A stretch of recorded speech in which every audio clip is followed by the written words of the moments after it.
Well, grace to all of you.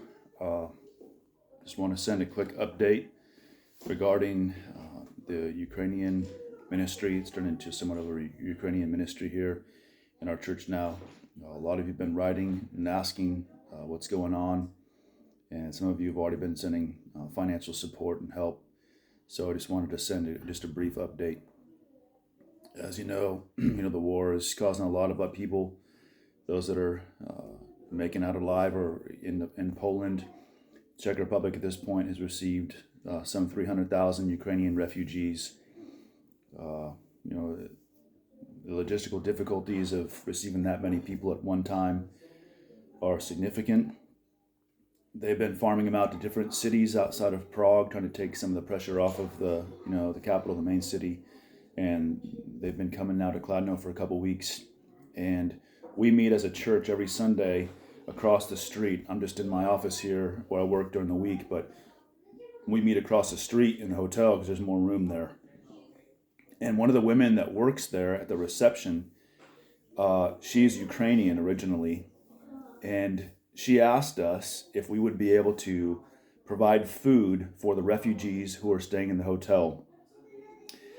My understanding is that she is allowing them to stay there for free, but she can't afford food for them for obvious reasons. And so she asked us if we would be able to do that, if we'd be willing to do that, which we said eagerly, yes.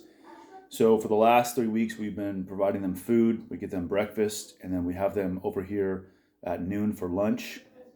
And the women in the church every day have been cooking food for them and delivering it here to the office.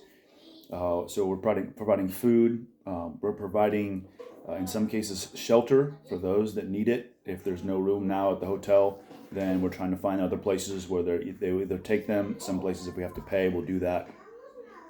We're providing all the hygienic needs, shampoo, deodorant, toothbrush, toothpaste, women's needs, all those kinds of things. We're providing that for them as well.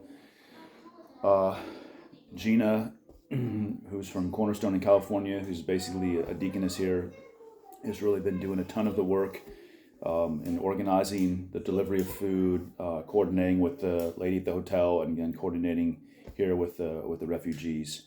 And so providing those things, food, clothing, shelter, and of course the love of God and the gospel. They've been coming to church on Sunday. Last Sunday we had a pretty significant contingency of Ukrainian refugees that came, probably 15 of them. The sermon was translated for them. Afterwards, they stuck around. We have a young brother, new believer. He's been a believer for about a year and a half. His name's Sergey. He came from Ukraine. He was 13 years old, and he's been here for 8 or 9 years. He's fluent in, obviously, Ukrainian, fluent in Czech, fluent in English. So he's been a big help when he's available. Other than that, during the week, we're very limited in how we can serve and help them. But I just wanted to give you just a brief snapshot. We've got, for lunch, we have anywhere from 7 to upwards of almost 20 people. And so some of them are just now leaving. We've got a group of little munchkins here, and people just coming in, having lunch together. Let's see. Say hello. In the back, we've got food and other things where we're trying to help them. I don't want to make them feel too awkward, but some of them have already gone back to the hotel. Some of them are at work. You saw maybe the gentleman over there, Valerie. He's been here for about 3 weeks, and his son and his family, his son and his wife, and almost 3 children. They were here for about a week, and then they found a place over in Austria. And so they've gone there. Valerie, the dad, has stayed here. He got a job in Prague working with internet and some, I think, telecommunications and stuff. So that's a huge blessing. He doesn't speak any Czech, doesn't speak any English, but God's provided for him. He's been coming the last 2 Sundays, speaking with him about the Lord, and just praying that God will work in this situation. So these people, they've been very humble. They've been very gracious. They've been very thankful. and some of them have been very open. So I think they're amazed. Many of them have been part of the Eastern Orthodox Church, and so they're very aware of religion. Some of them are very nominal in that. Some of them have just rejected that.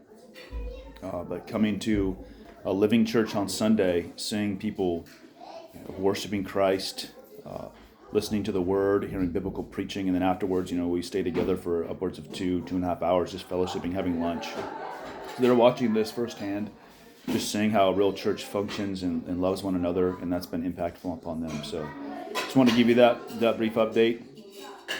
Thank you guys so much for your prayers. Thank you for your support. I'm not going to ask for any more financial support at this point. You guys, many people have sent already.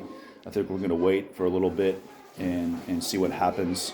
And if at any point that becomes a necessity again, we'll let you know. So churches have been giving, individuals have been giving, and God's been meeting a lot of the needs that have arisen in this group of refugees. So thank you guys for that. Thank you for your ministry. Thank you for your love for Christ and your concern for us. Pray for us that God would give us a lot of wisdom and He would give us a lot of strength, because it's just really doubled in some ways, just the workload, which is already significant. So thank you guys so much for your prayers, and we love you and we thank you.